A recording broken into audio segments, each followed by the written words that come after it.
Hello students, let us see the next part of smart cities, distributed intelligence and central planning, that is theoretical tools. The tools used for the smartification of city are cognitive science, artificial intelligence, information theory, synergetics, network theory, multi-agent theory, evolutionary game theory, allometry, scaling laws, then biology as evolution, population, dynamics.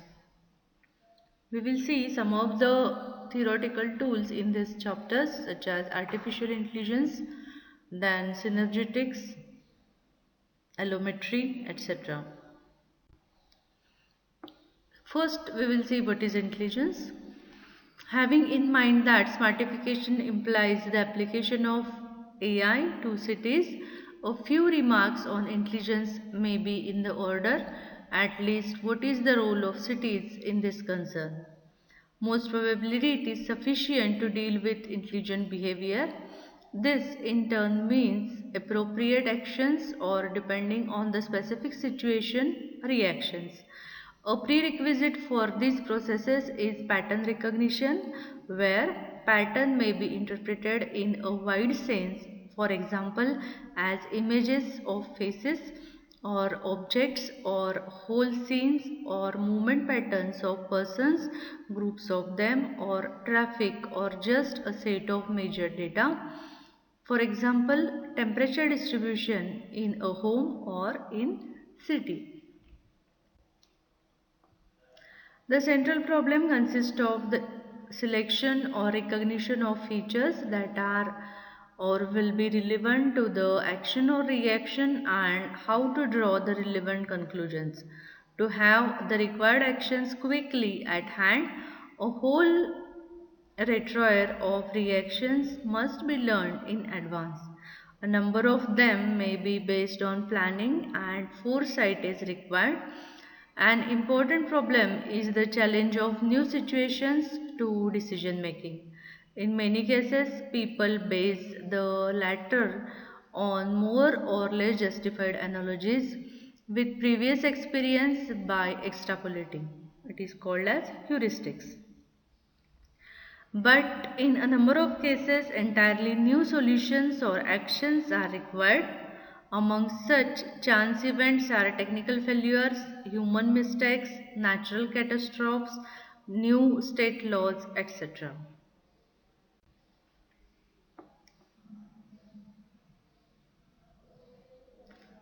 So far, we have spoken about the intelligent behavior of an individual, but there is also collective intelligence. The famous economist Friedrich August spoke of intelligence of the market, which in the present context can be extended into some intelligence of the city. Some collective intelligence is even distributed to swarms of birds or schools of fish. Quite a number of scientists think that collective intelligence cannot be substituted by individual intelligence. At least one of the reasons is the information bottleneck. A central agency or even an individual cannot deal with the huge amount of incoming information. Thus, only delocalized decision making is possible.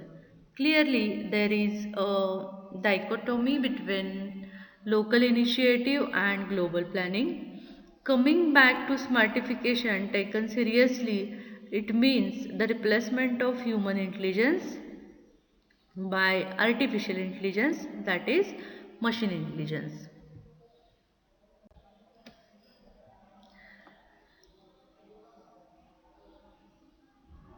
In the artificial intelligence, the first step consists of collection of data by sensors for optical, acoustic, chemical, tactile, acceleration, etc. signals. Present day's data may be enormous, hence the notion used is big data. All of you know that. If not appropriately pre-selected or filtered, they mirror a complex world. The next in our few decisive step is supervised learning. For example, in image recognition, a huge number of faces of same person but in different positions under different illuminations. Smart cities, that is distributed intelligence or central planning.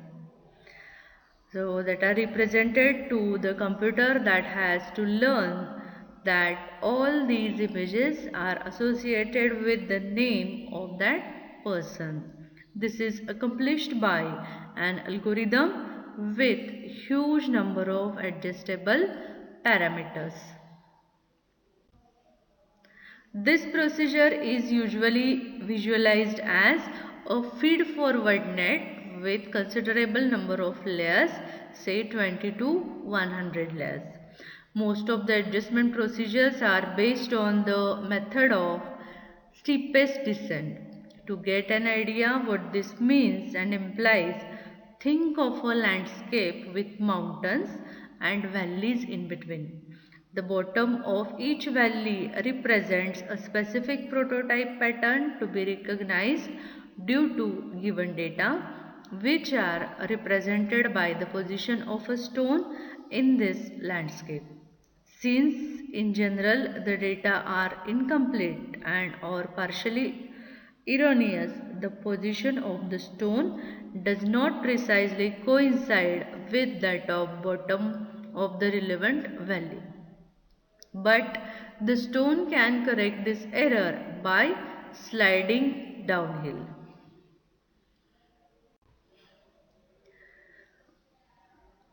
This little side remark may shed light on the basic problem. How certain is that investigated valley is the correct one? This also implies that under somewhat changed conditions, the previous valley is no more the appropriate one if it is happened so before. This means there is no guarantee for the adaptability or generalization capability of this algorithm.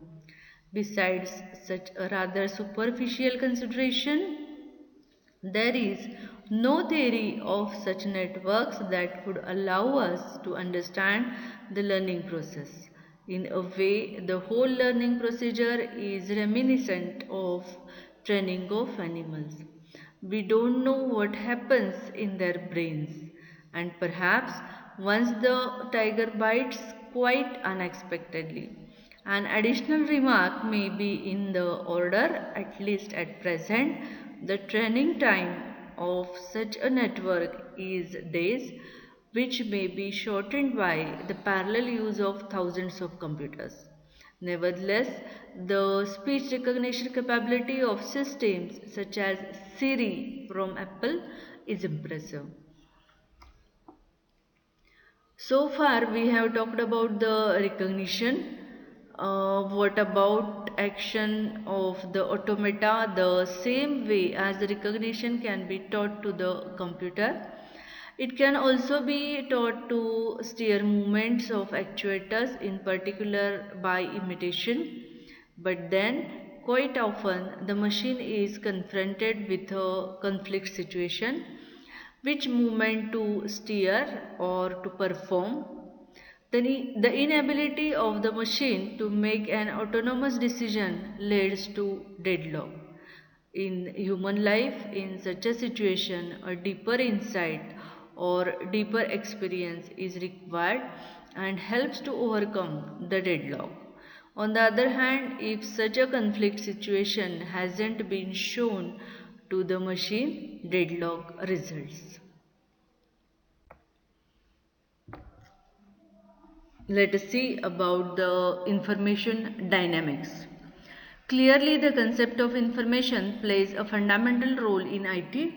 However, when applying this notion to urbanism, that is the development of smart city, we have to exercise some care. The reason is that the concept of information used in IT is quite different from the use of this word in regular language. In the latter case, information may denote a message such as anything. For example, Bob arrives today, or an order such as close the door. In these cases, we deal with the semantic or pragmatic information, that is, information carrying meaning. In IT, conventionally, information is used as defined by Shannon in this fundamental paper. So, here he gives the probability distribution of events distinguished by an index j according to his definition, that is Shannon's information doesn't carry any meaning which allows its wide range of applications. On the other hand, the fundamental question arises whether there is nonetheless the relation between Shannon information, pragmatic information and semantic information. Aside from the earlier world, Floridi, this question has been recently dealt with the paper by Hecken and Portugali, in which who call the interplay between the Shannonian theorem.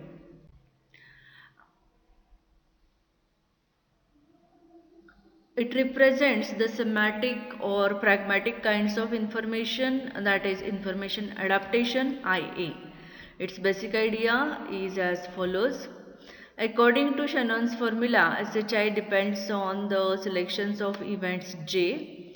The selection depends on the human sensorium, for example, acoustical, optical, tactile, etc., as well as on own hypothesis, for example, on expected correlations between stimuli and even on possible interpretations. As we termed it, semantic information enters Shannon information in disguise.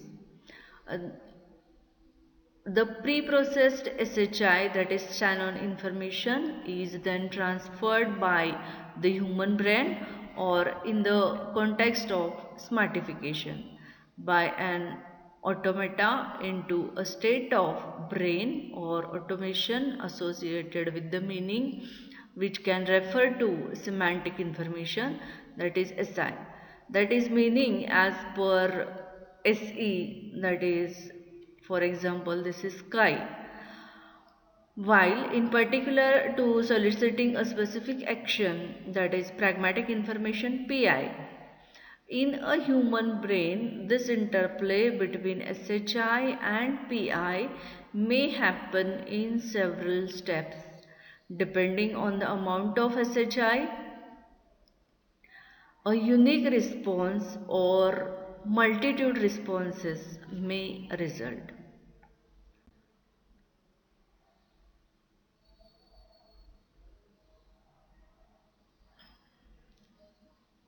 Let us focus on the role of humans who play the double role, that is, they receive information and produce information.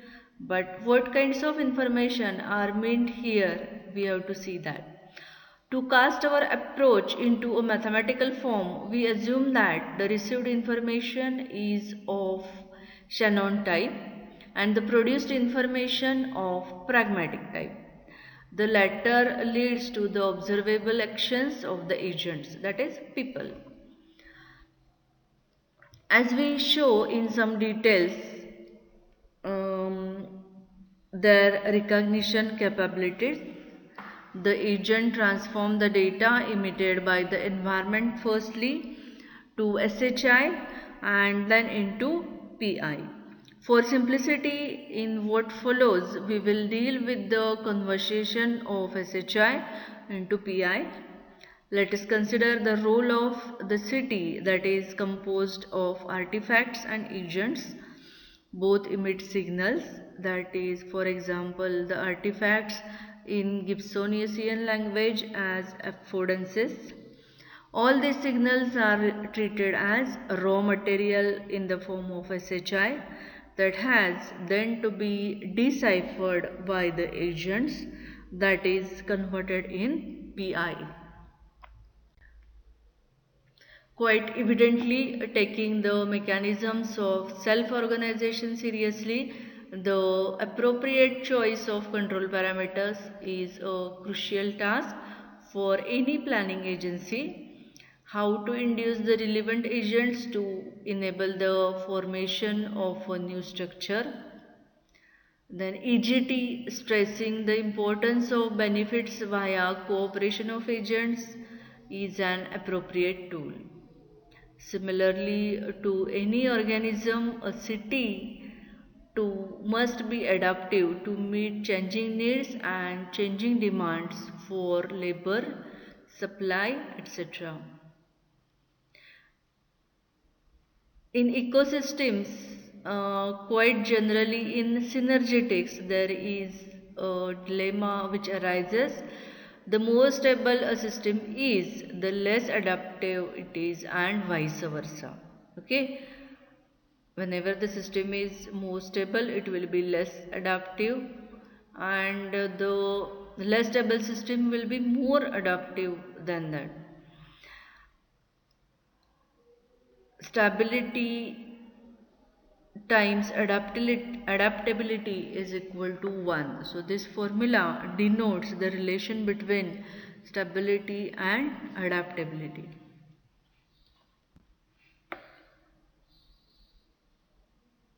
This requires that organisms as well as cities to be viable must be kept close to the instability or brought to it at appropriate instances.